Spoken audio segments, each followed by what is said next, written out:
Hey guys, what's going on? We got another Enhancement Shaman Mythic Plus video. Now we are just doing a 12th Darkflame Cleft, and I am trying out Stormbringer with the one button rotation thingamabob.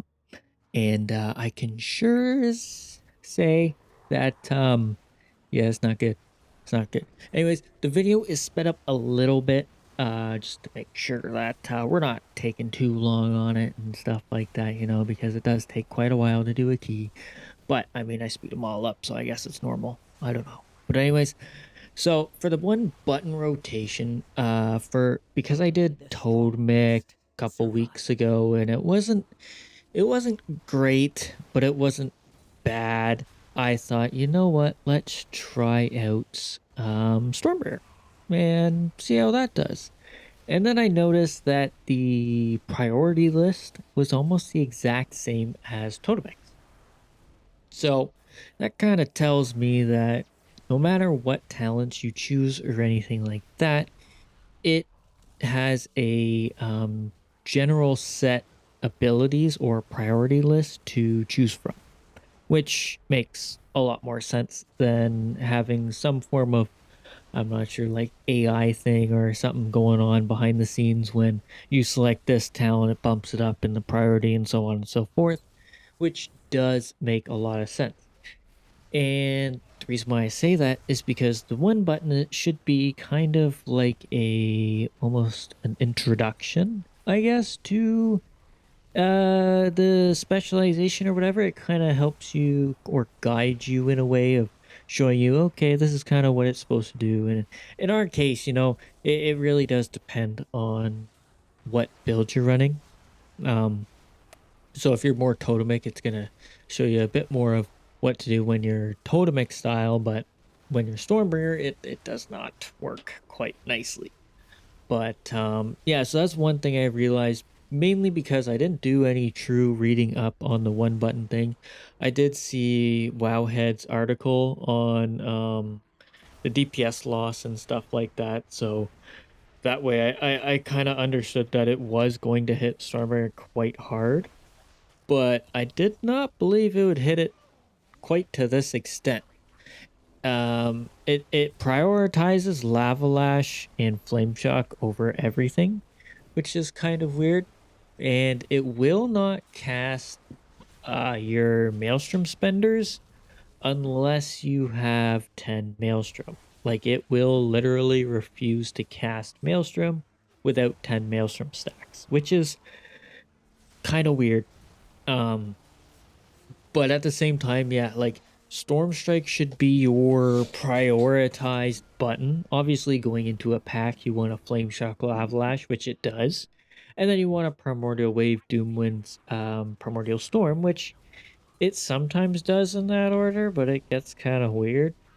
Uh so it really is dependent. But if you switch targets, like let's say it doesn't have Flame Shock, like right here, you saw me switch to the cart, it wants to prioritize that Flame Shock, which does kind of make sense. But when you're playing Stormbringer, Flame Shock isn't really all that valuable. It's really only there to get you set up for your Primordial Wave. And you know, it's not really doing it wrong, but it's not really doing it correct. But I guess that just goes to it really gives you the incentive to actually learn your specialization and stuff, I guess. Now, I haven't tried out the assist yet, so I'm not quite sure on how that works. I did a little bit of testing when it was on PTR, but I have yet to test it since it's actually come out, and it does have a fairly decent amount of I guess correct things going on, because it's only like I think they said like a 10% loss or something in DPS, which is really good. So I think seeing that one actually be successful is good.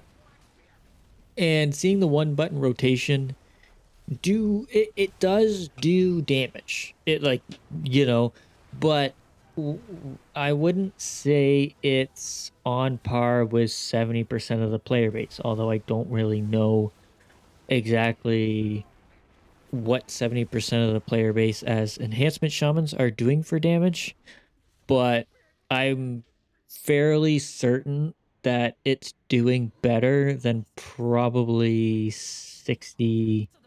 No, wait, hold on. So it's probably doing better about probably the bottom 20% of enhancement shamans. And I'm saying that because that's probably where the players are just learning enhance and don't know what they're doing essentially, or maybe even like 40%. Like, I feel like it's a very low number.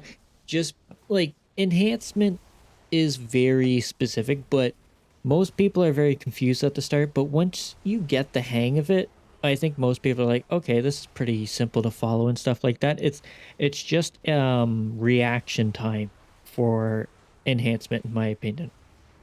Right? You have to react to your procs and stuff like that. So, and when you're dealing with the one button, it's set priority lists and stuff like that. So it doesn't deal with Storm Strike all that much. It more or less focuses around Lavalash. And when you're playing Totemic, that's really good, but it can't differentiate between two different builds, which makes complete sense. So I think what they've done with the one button is a great idea. The fact that it can get you essentially started if you're really struggling or you have absolutely no idea what's going on. You can start that up and do some, low keys, maybe even normal raid and stuff like that. Get some initial gear ready to go so that way you can actually start participating or actually learning your specialization, because it is definitely not something easy. Or even when you're leveling up, you can just use it and off you go. But in the end, you still have to learn your rotation and stuff like that, or your priority list as an enhancement shaman. It's just not going to be good. Even in raid, when I was using it for totemic, it was just not good. Like, I think I may have gotten like a 10 parser or something ridiculous like that. Like, it was really bad. Enhancement requires a lot of haste, where the one button rotation does remove like half a GCD, I think, right? So you have like 4.7 seconds on your GCD. So instead of 1 second, it's like 1.7. I don't know. It's almost 2 seconds minus haste, I guess. But yeah, so one of those things is haste is going to take a huge hit in that. And then on top of that, you need to do the priority correct, because like, if you're not, then you're just going to lose out a whole lot of damage. I think a lot of things that enhance does is it's, in a sense, for lack of better words, it's comboing abilities. For instance, Lavalash with Flame Shock and then Primordial Wave, right? And then you use Primordial Storm with Doomwind's active. That gets you a whole load of damage, as well as constantly shifting targets for your Storm Conduit, and during Ascendance, making sure to cast Tempest in AoE scenarios rather than just letting Chain Lightning go off and stuff like that. So there's a lot of small things that it doesn't do, but I'd say for the most part, it's it's a step in the correct direction, where it's not enough to, I would say, Mythic Raid, but it might be enough to do like the first half of Heroic Raid or something, or like uh maybe 10 plus 10 keys and stuff like that. So I think it's still good, but it's not good enough to get into the rank 1 style stuff or anything like that. So I know I've seen people use it in PvP and say, it's nice to see this, but I don't know. It's hard to say. It really is hard to say. But I think it's been okay. As for other news, we have season 3. Yeah, we have season 3 on the way, and enhancement is looking phenomenal. Now, we haven't really seen many notes on enhancement, so it's good news and bad news. We could be hit with a very heavy nerf on the final week. That seems to be a typical thing. We saw that a lot in Dragonflight, for instance.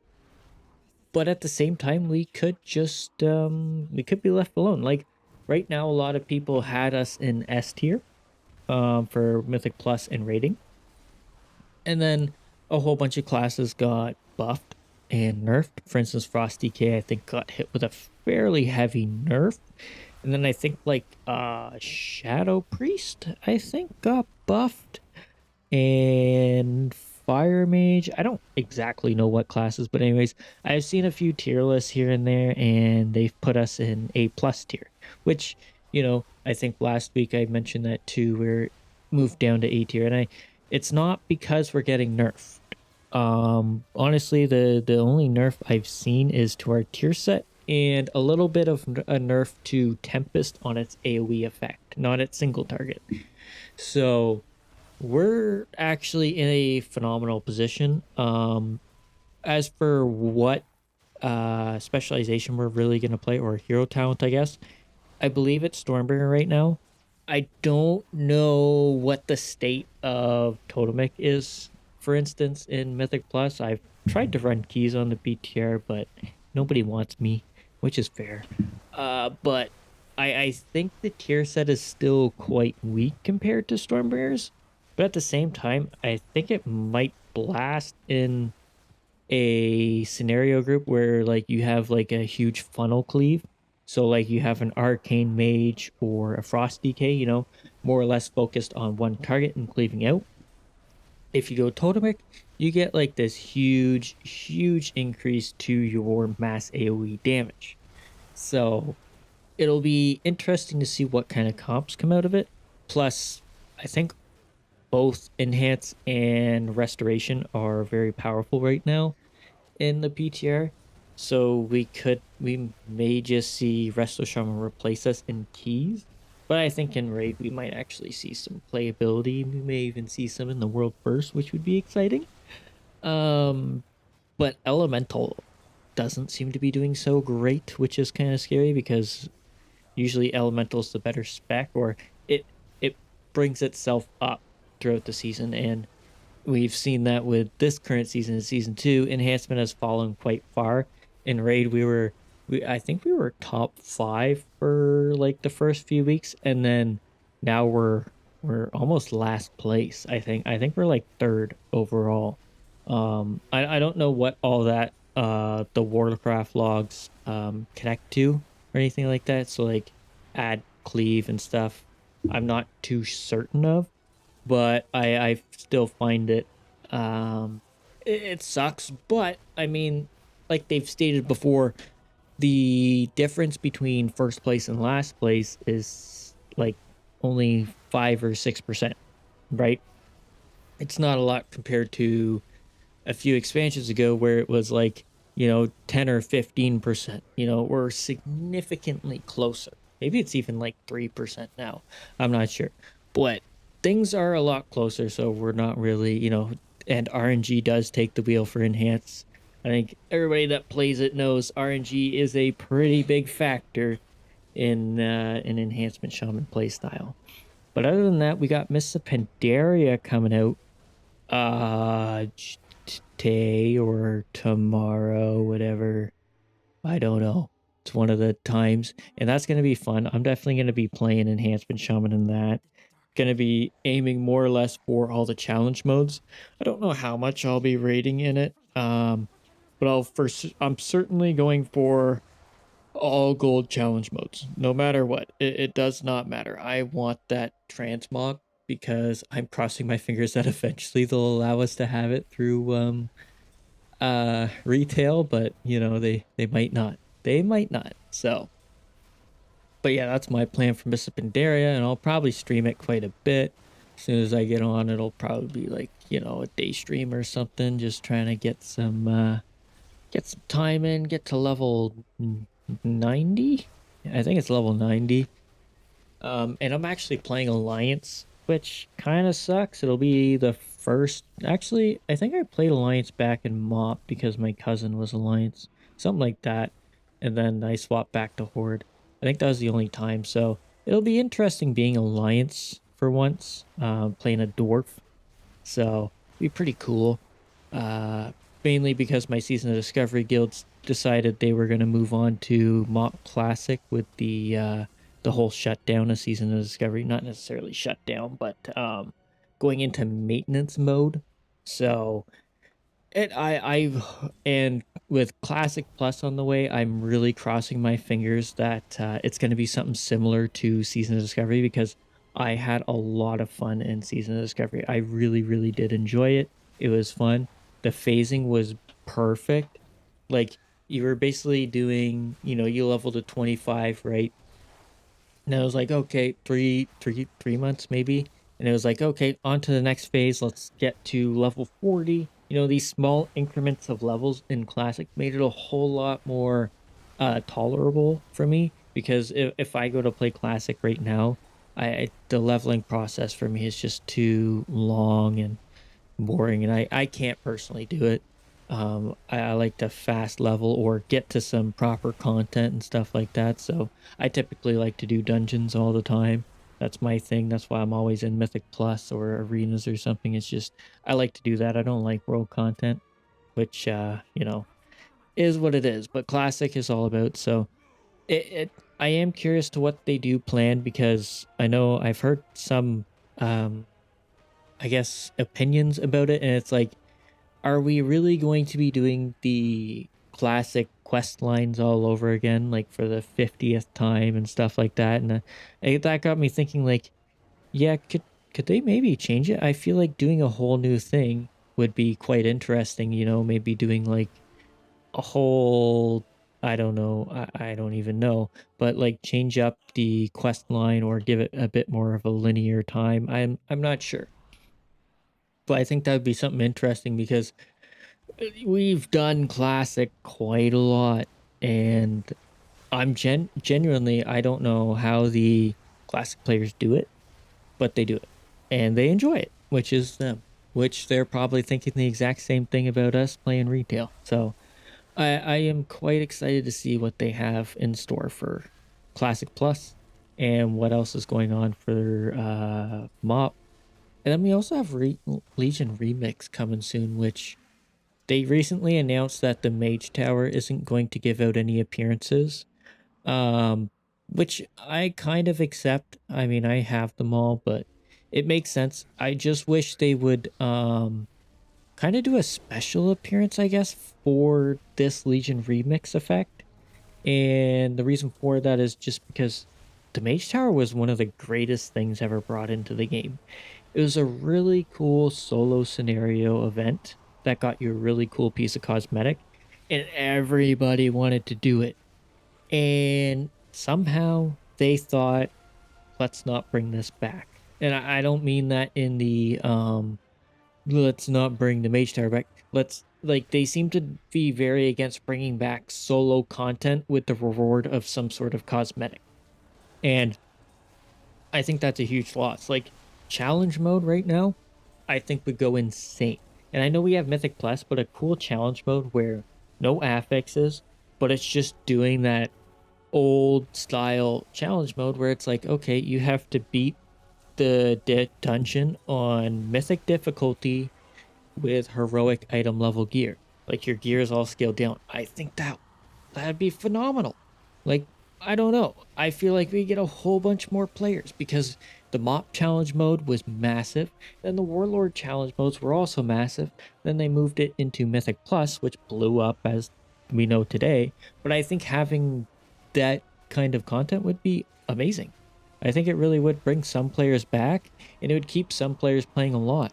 And you could have it going throughout the entire season. You just have all of those expansions set as challenge modes. You can do them whenever, and you just go in there and go ham, try and beat them all. And then once you do, you get like cosmetic rewards. You get a, I don't know, transmog, even if it's just a recolor of the first season or something like that, or like a special transmog for your class. I don't know, but that's something they got to think about, because I think that'd bring a whole lot of players back. But anyways, guys, that is it for this video.